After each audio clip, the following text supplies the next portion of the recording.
بسم الله الرحمن الرحيم حمدا كثيرا طيبا مباركا فيه اما بعد. قدرمندو مسلمانانو ورونو، څنګه چې تاسو ته معلومه ده د قربانۍ بحث روانو او مونږ تاسو سره وعده هم کړې وه چې مونږ به تاسو سره وقتاً فوقتاً مسایل شریکوو. انشاءالله نن به هم تاسو سره یو مسئله شریکوو.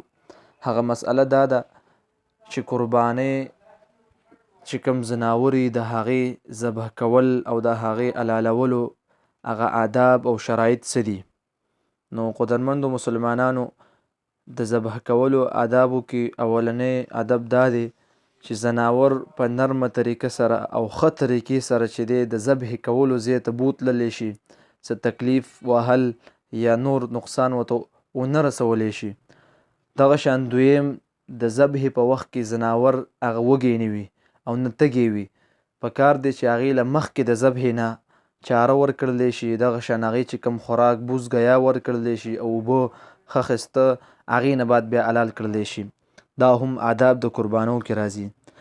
او دغه شانتې د اوښ نه علاوه نور چې څونه هم ځناور دي په ولاړه باندې حلالول دا مکروه او خلاف سنت دی. الا صرف اوښ چې دی هغه په ولاړه باندې د هغې نحر دا سنت دی، او په ملاسته باندې حلالول دا سنت نه دی، خو خلاف سنت نه راځي، بس سنت نه دی. د صحابو د نبي علیه الصلاة والسلام نه دا ثابت دی چې هغوی په ولاړه باندې به نحر کولو.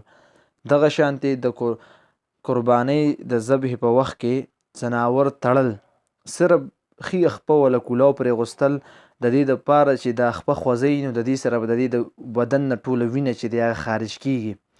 او دغه شانتې بل ادب دا دی چې قربانۍ کولو وخت کې چې په کومه چاړه باندې تاسو قرباني کوئ چې دا بې انتهایي تیزه چاړه وي چې د جانور ته یا ځناور ته چې دی د ذبح په وخت کې څه تکلیف ونه رسي.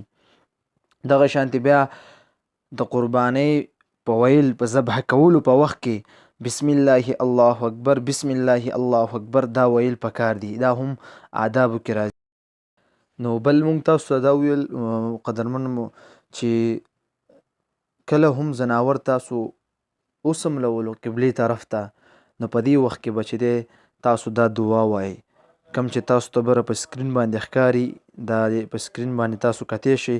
انی وجهت وجهي للذي فطر السماوات والارض حنیفا وما انا من المشرکین.